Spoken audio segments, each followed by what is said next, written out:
Latest chika mga idol, Vay Cortez, nakunan. At sa latest vlog nga ni Vay Cortez ay ibinahagi nito na siya ay 6 weeks ng buntis, ngunit siya ay nakunan.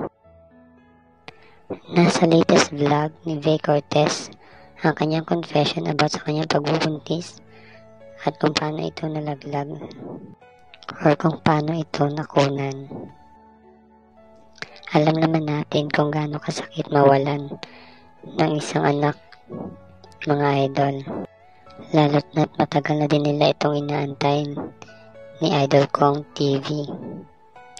Ngunit sa kabila ng kanyang pinagdadaanan, ay hindi pa rin siya pinapabayaan ng kanyang mga kaibigan at nakakuha ito ng mga pampalakas loob na salita galing sa kanyang mga kaibigan, lalo na sa Team Payaman. Narito ang mga kanilang mensahe para kay Vay.